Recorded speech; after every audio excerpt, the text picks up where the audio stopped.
자, 오늘 벌써 4차 시입니다. 오늘 4차 시 때는 회계 구성 요소 중에서 기업의 재무 성과에 대해서 학습을 하는데, 우리가 저번 시간에 기업의 재무 상태에 대해서 배웠습니다. 요 재무 상태라는 것이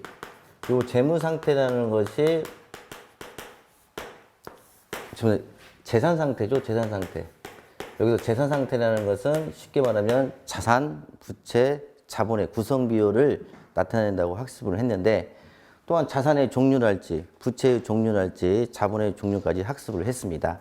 그래서 이번 시간에는 기업의 재무 성과에 대해서 학습을 하는데, 여러분들 이 시간을 마치고 나면 손익계산서, 쉽게 말하면 포괄 손익계산서를 구성 요소에 맞게 작성할 수 있겠습니다. 자, 그러면 이 기업의 재무 성과라는 것은 뭐냐면 재무 성과라는 것이 뭐냐면 기업의 경영 활동의 결과, 손익을 계산하는 것이 바로 재무 성과라고 할 수가 있습니다. 다시, 이 재무 성과는 기업의 경영 활동의 결과, 이 손익을 계산하는 것이 바로 재무 성과라고 할 수가 있는데, 여기서 손자는 것은 저번 시간에 우리가 손실이라고 했죠. 이익은 이익이라고 했죠. 그래서 손실과 이익을 계산하는 것이 바로 재무 성과라고 할 수 있습니다. 그래서 그럼 손익을 어떻게 계산하냐? 손익은 수익과 비용을 비교해서 계산하는 겁니다. 그러면 수익이 뭐냐? 수익은 여러분들 번 돈이라고 할 수 있습니다. 수익은 아직은 그냥 쉽게 말하면 수익은 번 돈이고, 비용은 쓴 돈이 아닙니다. 벌기 위해 쓴 돈이, 벌기 위해 쓴 돈이 우리가 바로 비용이라고 할 수가 있겠습니다. 다시, 기업의 재무성과라는 것은 기업의 경영활동의 결과 손익을 계산하는 것이다. 여기서 손익이라는 것은 손실과 이익이다. 그래서 어떻게 계산한다? 수익과 비용을 비교해서 손익을 계산한다고 할 수가 있습니다. 자, 우리가 저번 시간에 이 자본 등식에 대해서 배웠는데, 자, 자본을 어떻게 구합니까? 자산에서 부채를 떼게 되면, 내가 가지고 있는 자산에서 모든 부채를 뺀 잔해 지분을 우리가 자본이라고 했는데, 자산이 증가된 상태에서 부채가 변동이 없거나, 그다음에 부채가 감소된 상태에서 자산이 변동이 없으면 이것은 자본이 증가되겠습니다. 왜? 자산 마이너스 부채는 자본이기 때문에. 그다음에 자산이 변동이 없는 상태에서 부채만 증가하거나, 부채가 변동이 없는 상태에서 자산이 감소하게 되면 이것은 자본이 감소한다고 할 수가 있겠습니다. 그 다음에 똑같이 자산도 감소하고 부채도 감소하고, 자산도 증가하고 부채가 증가한 경우에, 이 경우에는 자본은 불변입니다. 그래서 그러면 자산이 증가하거나 부채가 감소하면 자본이 증가하고, 자산이 감소하거나 부채가 증가하면 자본이 감소하는데, 그러면 자본의 변동 원인을 한번 알아보겠습니다. 자, 자본이 왜 변동하냐? 첫 번째, 경영활동의 결과 자본이 증가하는 경우가 있고 자본이 감소하는 경우가 있습니다. 두 번째는 기업과 주주와의 거래. 기업과 주주와의 거래에서 자본이 증가되는 경우가 있고 자본이 감소되는 경우가 있습니다. 그러면 경영활동의 결과 자본이 증가되는 것을 우리가 수익이라고 하고, 경영활동의 결과 자본이 감소되는 것을 우리가 비용이라고 하고, 그 다음에 기업과 주주와 거래에서 자본이 증가되는 경우를 우리가 출자라고 합니다. 출자를 하고, 그 다음에 기업과 주주와 거래에서 자본이 감소하는 경우를 우리가 분배라고 할 수가 있습니다. 따라서 수익이란 따라서 경영활동의 결과 자산이 증가하거나 부채의 감소에 따라 자본이 증가 원인이 되는 것으로서, 기업과 주주와 거래에서 출자분을 제외한 것이 우리가 수익이라고 할 수가 있습니다. 다시 한번 강조하겠습니다. 수익이란 경영활동의 결과 자산이 증가하거나 부채의 감소에 따라 자본이 증가 원인이 되는 것으로서 기업과 주주와 거래인 출자분을 제외한 것이 우리가 수익이라고 할 수가 있습니다. 비용은 요 비용은 경영활동의 결과 자산이 감소하거나 또는 부채가 증가에 따라 자본이 감소되는 것으로서 기업과 주주와 거래에서 분배액을 제외한 것을 우리가 비용이라고 할 수가 있습니다. 우리가 저번 시간에 재무 상태는 자산, 부채, 자본을 굉장히 심도 있게 이렇게 한 40분 이상 정도 이렇게 수업을 했는데요. 수익과 비용 같은 경우는 그 특징만 알고 있으면 됩니다. 자, 우선 수익은 여러분들 수익의 대장이라고 하면 여러분들 매출액이라고 말해 주십니다. 수익의 대장은 매출액입니다. 수익의 대장은 매출액이고 비용의 대장은 뭐냐면 매출 원가입니다. 매출 원가. 수익의 대장은 매출 또는 매출액, 비용의 대장은 매출 원가라고 할 수가 있습니다. 자, 매출은 뭐냐면 상품, 제품 등의 판매 대가를 우리가 매출이라고 할 수가 있습니다. 상품, 제품 등의 판매 대가를 우리가 매출이라고 하고, 그 다음에 임대료. 자, 임대료로 있는데, 자, 우리가 돈을 빌려주는 것은 대여라고 합니다. 대여. 돈이 아니고 어떠한 건물이나 토지를 빌려주는 것을 말하면 임대라고 합니다. 임대. 그럼 대여 대가가 뭐지, 여러분들? 이자를 받죠? 이자를 받는데 임대의 대가는 뭘 받냐면 임대료를 받습니다. 임대료. 그래서 임대료는 받는 것인데 쉽게 말하면 여러분들 월세를 받는 것이 바로 임대료라고 할 수가 있습니다. 그러면 임대료가 왜 수익이에요? 임대료가 왜 수익일까요? 학생. 임대료가 왜 수익일까요? 임대는 받는 것인데 받으면 다 수익이냐? 그거 아닙니다. 받았다고 해도 다 수익이 아닙니다. 그럼 우리가 저번 시간에 배웠던 재무상태표에서 자산, 외상매출금도 받는 것이고 대여금도 받는 것인데 그러면 외상매출금과 대여금도 수익이겠네요? 아닙니다. 자,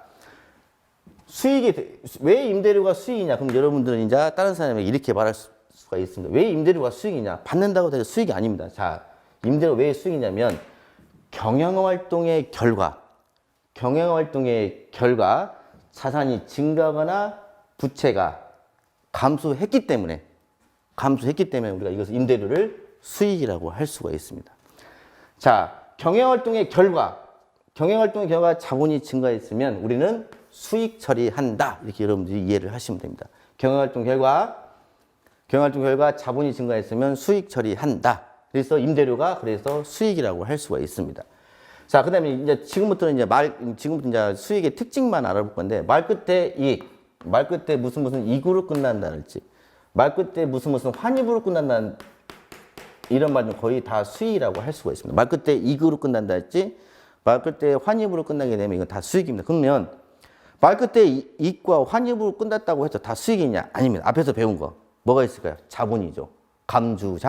감자 차익, 주식 발행 총화금, 자기주식 처분 이익, 이것들은 제외.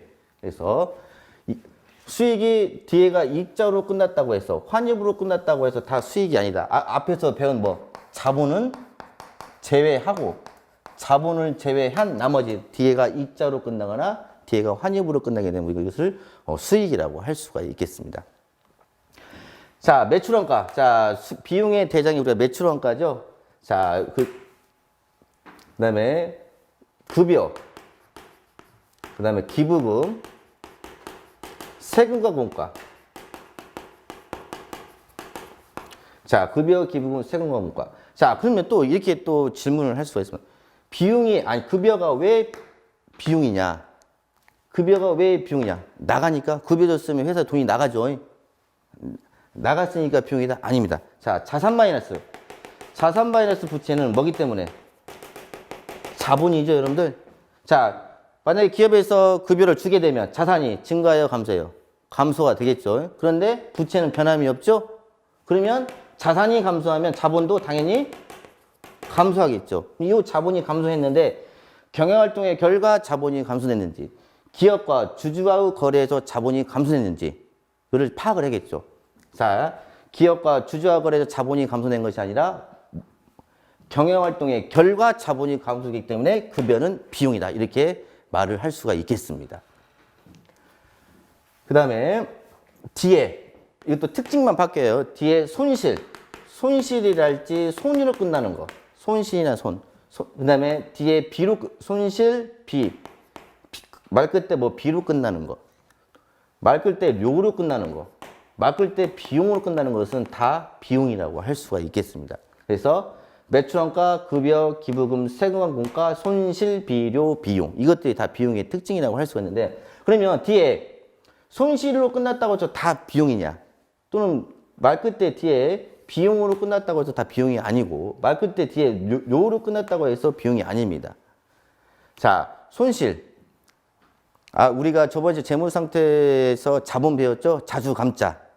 자기 주식 처분 손실. 정말 자기 주식 처분 손실. 뒤에 손실로 끝났다고 해서 모든 것이 비용이 아니라 여기 중에서 이 손실 중에서 자본을 제외한 나머지가 뒤에가 손실로 끝나면 다 비용이라고 할 수가 있습니다. 근데 자본은 제외하고 그다음에 비로 끝났다고 해서 다 비용을 하는 거 아닙니다. 비로 끝났다고 해서 이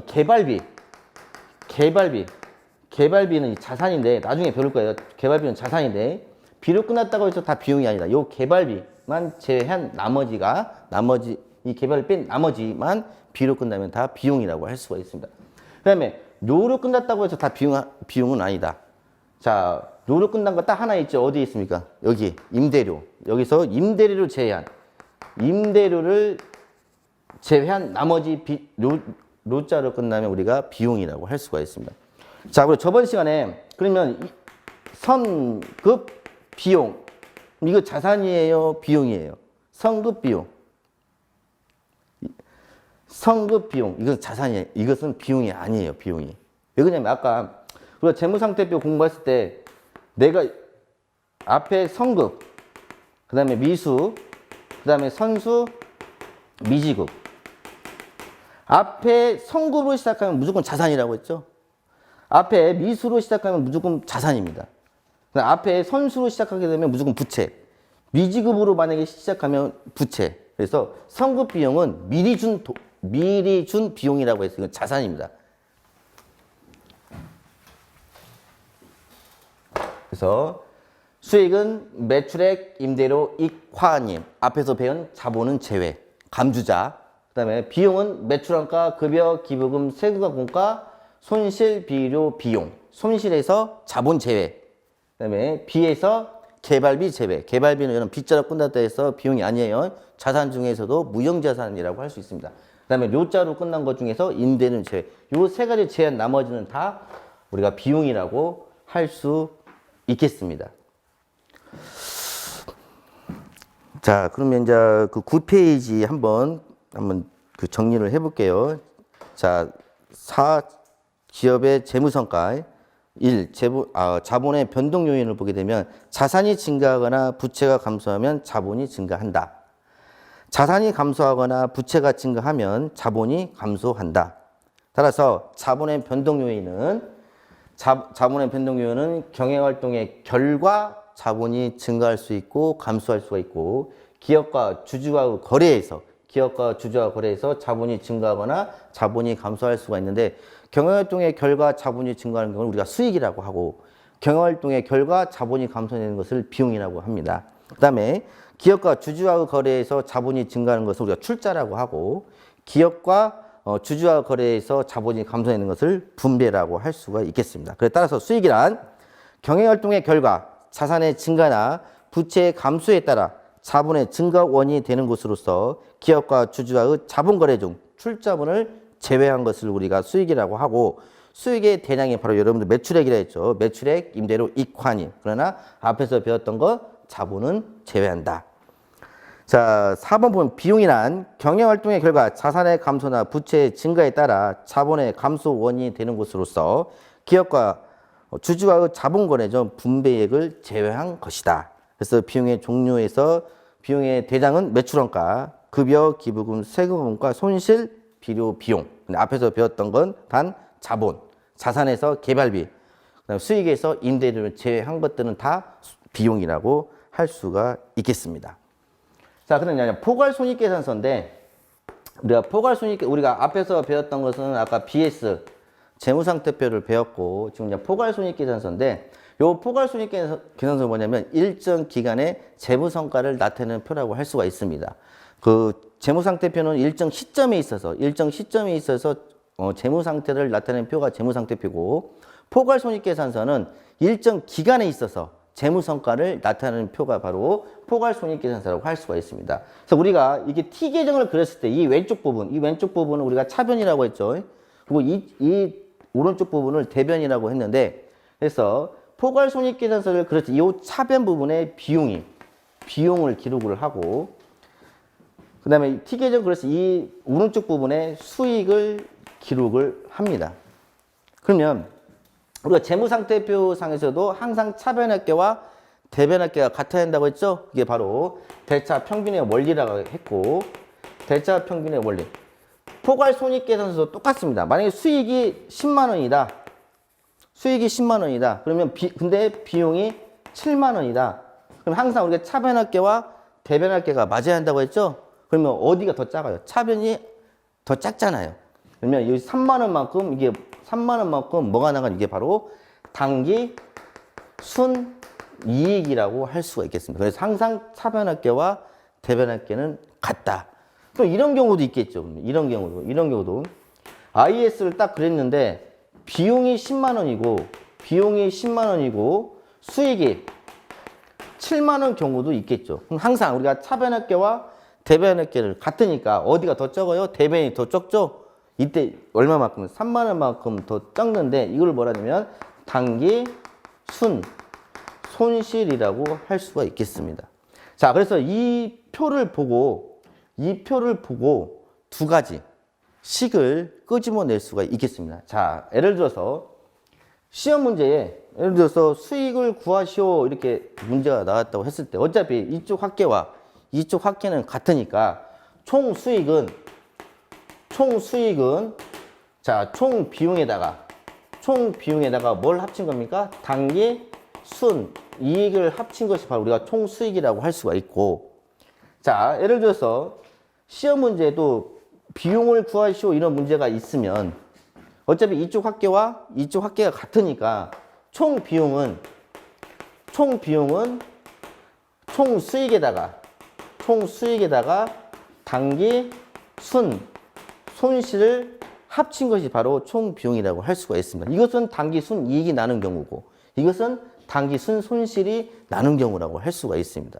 그 다음에 이렇게 수익과 비용을 비교해서 당기 순손익을 계산할 수가 있는데 그걸 뭐라 하냐면 손익법이라고 합니다. 우리가 재무상태표에서 기초자본과 기말자본을 비교해서 당기 순손익을 구할 수가 있다고 했죠. 그걸 재산법이라고 한다면 포괄손익계산서 수익과 비용을 비교해가지고 당기 순손익을 구하는 방법이 바로 손익법이라고 할 수가 있겠습니다. 자, 그러면 우리가 포괄손익계산서를 그렸을 때 명칭, 그 다음에 기업명, 그 다음에 보고기간. 우리가 재무상태표에서는 여기가 보고기간 종료일이 들어갔는데 여기서는 보고기간. 왜? 재무성과는 기간 종목이기 때문에 어디에서 어디까지. 그 다음에 보고기간, 그 다음에 보고 단위 및 보고 통화를 기록해줘야 완벽한 포괄손익계산서라고 할 수 있겠습니다. 자, 여러분들이 요거 자본 등식. 자본은 자산 마이너스 부채다. 요 자산 마이너스 부채다. 요 자본을 증가시키는 원인이 바로 경영활동의 결과 자본이 변동할 수 있고 기업과 주주와 거래해서 자본이 변동할 수가 있는데 경영활동의 결과 자본이 증가되는 것은 우리가 수익이라고 하고 경영활동의 결과 자본이 감소되는 것을 비용이라고 합니다. 여러분들. 그 다음에 기업과 주주와 거래해서 자본이 증가되는 것을 출자가 여러분 투자라고 생각하시면 투자라고 생각하시면 되고 기업과 주주와 거래해서 자본이 감소된 것을 분배. 이거 출자는 돈이 들어온 것이고 그 다음에 분배는 기업으로부터 돈이 나간 거기 때문에 자본이 감소된다고 할 수 있겠습니다. 그 다음에 수익은 수익의 대장이 바로 매출액입니다. 매출액. 수익의 대장은 매출액이고, 매출액, 임대료, 이익환입. 여기서 자본은 제외하고, 비용은 매출원가, 급여, 기부금, 세금과 공과, 손실, 비료, 비용. 근데 여기서 앞에서 배웠던 자본 제외, 그 다음에 개발비, 임대료를 제외한 나머지는 다 비용이라고 할 수가 있겠습니다.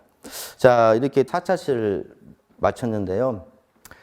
그 3차 시 때는 구호를 외치지 않고 끝난 것 같습니다. 자, 4차 시 때 구호를 외치고 여러분들 직접 써보고 직접 계산하면서 반복을 해야 회계를 잘할 수 있겠습니다. 감사합니다.